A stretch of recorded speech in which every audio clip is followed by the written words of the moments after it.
স্ত্রীকে এই 10টি কথা কখনোই বলবেন না। যদি কোনো স্বামী স্ত্রীকে এই 10টি কথা ভুল করেও বলে, তাহলে আপনি স্ত্রীকে এই 10টি কথা বললেন না, আপনি যেন আপনার নিজের হাতে ধরে সংসারে বিপদ ডেকে আনলেন। এমনকি সংসারে এই কথাগুলো বলার কারণে ওই সংসারে কখনো উন্নতি হয় না, স্বামীও নিজের জীবনে কোনো ডেভেলপ করতে পারে না, উন্নতি করতে পারে না। অর্থাৎ এই কথাগুলো বলার কারণে নিজের জীবনের উন্নতি ব্যাহত হয়। অনেক স্বামী আছে হর হামেশা স্ত্রীকে তুচ্ছ তাচ্ছিল্য করা কথা বলে, স্ত্রীকে সম্মান দিয়ে কথা বলে না, মনে করে সে আমার বিয়ে করা বউ, আমি যেটা বলবো সে তো সেটাই শুনবে। এমনই কি এটা মনে করে অনেক স্বামী আছে স্ত্রীর মা বাবা তুলে পর্যন্ত বকাঝকা করে।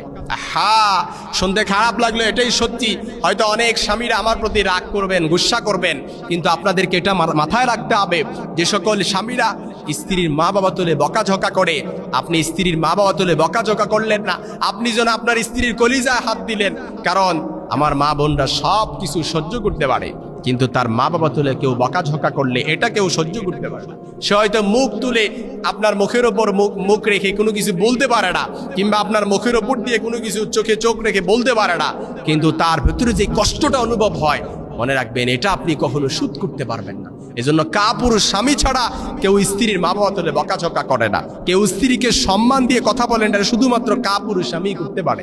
এই জন্য মনে রাখবেন, কোনো পুরুষ যখন স্ত্রীকে সর্বপ্রথম এই কথাটা বলে যে তোমাকে বিয়ে করে আমার সবচাইতে ভুল হয়েছে, এটা যখন আপনি কোনো স্ত্রীকে বললেন, তখন মনে রাখবেন তার অন্তরে আপনার প্রতি ভালোবাসা কমে যায়, আপনার প্রতি যে সম্মানটা ছিল, যেই রেসপেক্ট ছিল, এটা আপনি নিজে গলা টিপে হত্যা করেছেন এই কথাটা বলার কারণে, যে তোমাকে বিয়ে করে আমার সবচাইতে বড় ভুল হয়েছে। কারণ আপনি তাকে বিয়ে করছেন, আপনি বিয়ে করেন নাই, বরঞ্চ এটা আল্লাহ কর্তৃক নির্ধারিত ছিল। এটা সৃষ্টির 50,000 বছর আগেই, বিখামসিনা ক্বাবলা আন ইয়াখলুকাস সামাওয়াতি ওয়াল আরদ বিখামসিনা আলফা সানা, সৃষ্টির 50,000 বছর আগেই লিপিবদ্ধ ছিল। সুতরাং আপনি তাকে বিয়ে করে ভুল হয়েছে, বরং এটা নয়, বরং এটা মনে করেন যে আপনি তাকে বিয়ে করে আপনার পরিবারটা, সংসারটা শান্তির স্বর্গরাজ্যে অরণ্যে পরিণত হয়ে গেছে, এটা মনে করেন। এই জন্য কেমন করে সংসারটা বিল্ড আপ করতে হয়, এটা দুজনে মিলে পরামর্শ করে, কনসিডার করে, স্যাক্রিফাইস করে এই সংসারটা বিল্ড আপ করেন। 2 নাম্বার, কোনো স্বামী যখন বলে যে তুমি কোনো কিছুই বুঝো না, এই কথাটা যখন বলে ফেলে, এটা বলার কারণে স্ত্রী তখন এতটাই মনক্ষুণ্ণ হয়, তখন তার মনের ভেতরে চলে আসে, আহা আমি কোনো কিছু বুঝি না। তখন এটা না, এভাবে না বলে যদি এভাবে বলেন যে তোমার কথাটাও ঠিক, তবে এভাবে করলে মনে হয় আর একটু ভালো হয়। আপনি যখন তার কথাটা যথেষ্ট প্রায়োরিটি দিয়ে, সম্মান দিয়ে, মর্যাদা দিয়ে আপনি যখন আরেকটা যুক্তি উপস্থাপন করবেন, দেখবেন তখন স্ত্রী হাসি মুখে সেটা মেনে নিবে। আপনি জানেন স্ত্রী একটা অযৌক্তিক কথা বলছে, এটা জানার কারণে আপনি তার যুক্তিটাকে যথেষ্ট সম্মান দিতে হবে। কারণ ওয়াশিরুহুন্না বিল মারুফ, এই যে স্বামী স্ত্রীর সম্পর্কটা, এটা কিন্তু এমনভাবে আল্লাহ তাআলা নির্ধারণ করে দিয়েছেন, স্ত্রীর সাথে আপনাকে ভালো আচরণ করতে হবে। ইতফা বিল্লাযী হিয়া আহসান, অর্থাৎ যেটা যদি মন্দও হয়, এটাকে উত্তম দ্বারা প্রতিহত করতে হবে। এই জন্য 3 নাম্বার, স্ত্রীকে আপনি কখনই বলবেন না যে তুমি কোনো কাজে পারদর্শী নয়। এটা যখন আপনি তাকে বললেন, তখন দেখবেন তার কাজের প্রতি যে একটা আগ্রহ আছে, এটা অনাগ্রহ হয়ে যাবে, অর্থাৎ কাজের স্পৃহা কমে যাবে। কিংবা আপনি যদি স্ত্রীর সামনে আপনি স্ত্রীর সাথে প্রশংসা করেন তার সামনে, যে তুমি যে কাজটা করছো এটা তো অনেক সুন্দর হয়েছে, তবে এটা এভাবে করলে ভালো হতো। এভাবে যখন সে পারে না কোনো কাজ, তাকে যখন প্রশংসায় ভরপুর করে আপনি যখন প্রত্যেকটা কাজে আপনি তাকে অনুপ্রেরণা দিবেন, দেখবেন অনেক অসাধ্য কাজও তার দ্বারা সাধ্য হয়ে যাবে, অর্থাৎ সে করতে পারবে। এই জন্য মনে রাখবেন, স্ত্রীকে বেশি বেশি করে প্রশংসা করবেন, তার কাজের প্রশংসা করবেন, তার ভালো কাজের পরামর্শ দিবেন। যদি কাজটা নাও হয়, তাও তাকে আগ্রহ দিয়ে আপনি তাকে ভালো কাজ করার জন্য পরামর্শ দিবেন। দেখবেন এমনিতেই দেখবেন স্ত্রীর এমন তার কাজের প্রতি, সংসারের কাজের প্রতি তার আগ্রহ বেড়ে যাবে। খায়রুকুম লিআহলি ওয়া আনা খায়রুকুম লিআহলি, নবীজি বলেছেন যে তার স্ত্রীর কাছে ভালো, সে আল্লাহর কাছে ভালো, আর যে তার স্ত্রীর কাছে ভালো না, সে আল্লাহর কাছেও ভালো না। এজন্য স্ত্রীর কাছে ভালো হন। 3 নাম্বারে, স্ত্রীকে যেটা কখনোই বলবেন না, তুমি কখনোই কিছু ঠিক মতো করতে পারো না। আপনি যখন স্ত্রীকে এটা বললেন, ওই যে প্রথমে বললাম যে স্ত্রীকে এটা কখনোই বলা উচিত নয়, বরং এগুলো বলার কারণে আপনি আপনার সংসারের অবনতি ডেকে আনলেন, আপনি আপনার সংসারে বিপদ ডেকে আনলেন। দেখবেন স্ত্রী সংসারের প্রতি মনোযোগ থাকবে না, ছেলেমেয়ের প্রতি মনোযোগ থাকবে না, বরং তার কাজের প্রতি বাহবা দিবেন। সে যখন কোনো কিছু করবে না, যথেষ্ট ঠিক হয়েছে, তবে এটা এভাবে করলে আরো সুন্দর হতো। ওয়াকারা ওয়ালা তাফতারি, সুন্দরভাবে কথা বলো, একে অপরকে অবমাননা করো না। তারপরে 4 নাম্বার, স্ত্রীকে কখনোই বলবেন না তুমি তো কিছুই করতে পারো না, আমি সবই একা করি, অফিসে আমাকে সামলাতে হয়, বাসায় এসে আমাকে সামলাতে হয়। তখন স্ত্রী মনে করে সারাদিন এত কাজ করি, কাপড় চোপড় থেকে শুরু করে ছেলে মেয়ের কাপড় চোপড় থেকে শুরু করে সবকিছু, ঘরকে এত সুন্দর করে রিপ্রেজেন্ট করি, ঘরকে এত সুন্দর করে গুছিয়ে রাখি, তারপরে বলে আমি কোনো কিছু করি না। এটা যখন বললেন তখন স্ত্রীর মনে এমনিতেই করে একটা মানে অন্যরকম একটা ফিল চলে আসে এবং তার পরিবারের প্রতি তখন অনাগ্রহ সৃষ্টি হয়ে যায়। তখন আপনার প্রতি একটা বিরক্তির মনোভাব চলে আসে এবং আপনার আর তার প্রতি একটা দূরত্ব তৈরি হয়ে যায়। তিরমিজির বর্ণনায় নবীজি সাল্লাল্লাহু আলাইহি সাল্লাম বলেছেন, আলা ওয়া ইন্না আহসানাকুম লিআহলিহি, তোমাদের মধ্যে সবচেয়ে ভালো সে ব্যক্তি যে তার পরিবারকে সবচেয়ে ভালোভাবে দেখে। এই জন্য স্ত্রীর ভালো কাজটাকে ভালোভাবে দেখতে হবে, স্ত্রীর মন্দ কাজটা খারাপ কাজটাও সেটাও ভালোভাবে দেখে তারপর তাকে শুধরে দিতে হবে। কারণ আপনি যদি স্ত্রীর উপর জোর প্রয়োগ করেন, বল প্রয়োগ করে স্ত্রীকে কোনো কিছু করতে চান কিংবা স্ত্রীর কাছ থেকে কোনো কিছু আদায় করতে চান, কিয়ামত হয়ে যাবে, এটা সম্ভব হবে না। কারণ আমার মা বোনরা শুনতে খারাপ লাগলো, মা বোনরা কিন্তু একটু তেরা টাইপের, একটু বাঁকা টাইপের, কারণ তাদেরকে বাঁকা আট দিয়ে সৃষ্টি করা হয়েছে। এটা তাদের সৃষ্টিগত নেচার, এটা প্রাকৃতিকভাবে আল্লাহর পক্ষ থেকে এটা চলে আসছে।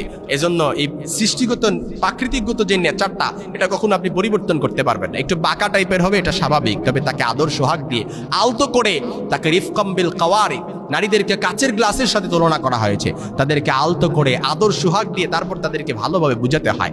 তারপরে 5 নাম্বার, স্ত্রীকে কখনোই বলবেন না তুমি জানো না কি বলছো, তুমি নিজেই জানো না যে কি বলছো। অনেক সময় অনেক স্বামী রাগের মাথায় বলে ফেলে যে তুমি যে এত কিছু বলতেছো নিজেই তো জানো না কি বলছো।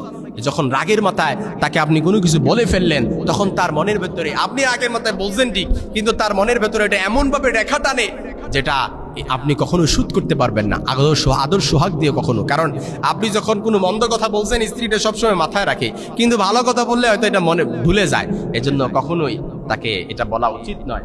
আল্লাহ তাআলা সূরা তালাকের মধ্যে আল্লাহ তাআলা বলেছেন ওয়াশিকুহুন্না ফিল মারাজাতি, অর্থাৎ কোরআনে আল্লাহ তাআলা খুব সুন্দর ছোট্ট একটা আয়াত এখানে উঠে আসছে, ওয়াশিকুহুন্না ফিল মারাজাতি, অর্থাৎ আল্লাহ তাআলা খুব সুন্দরভাবে বলেন স্ত্রীর সাথে পরামর্শ করো, অর্থাৎ যে কোনো কাজ স্ত্রীর সাথে পরামর্শ করে তারপর করা উচিত।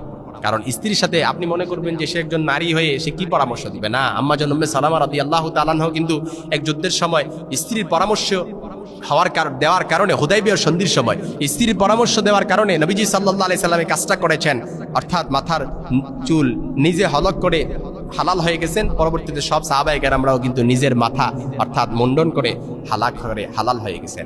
এই জন্য স্ত্রীর পরামর্শ কিন্তু মাঝে মাঝে অনেক কাজে লাগে। 6 নাম্বার, স্ত্রীকে কখনোই বলবেন না যে তোমার মনোযোগ কোথায়, সন্তানদের প্রতি কোনো মনোযোগ নাই, সংসারের প্রতি কোনো মনোযোগ নাই।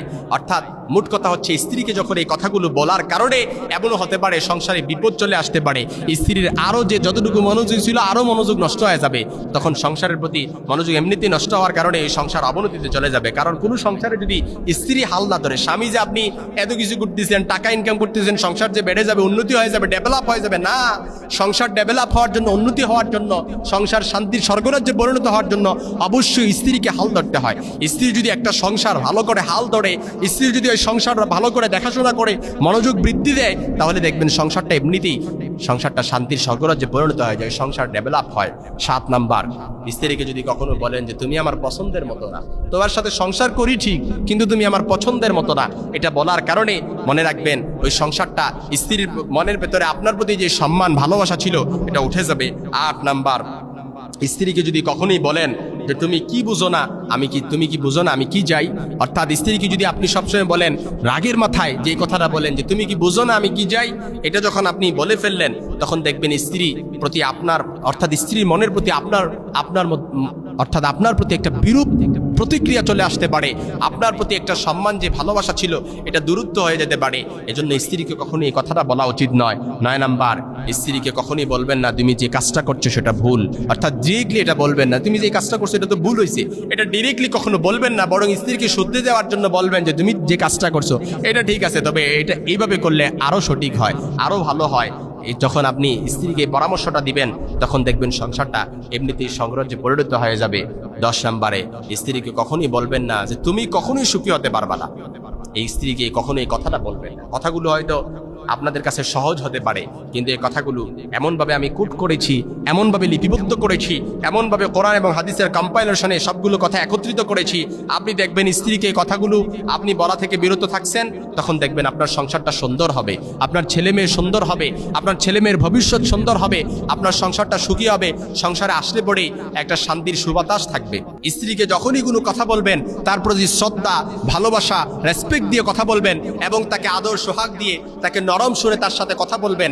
আপনি যদি তার সাথে বাঁকা সুরে কথা বলেন কিংবা তার সাথে এমনভাবে কথা বলেন যে কথাটা বলার কারণে তার মনের ভেতরে বিরূপ প্রতিক্রিয়া হতে পারে, আপনার প্রতি দূরত্ব সৃষ্টি হতে পারে, এমন কোনো কথা অবশ্যই সংসারের জন্য বিপদ নেমে আসবে, সংসারের জন্য অবনতি নেমে আসবে।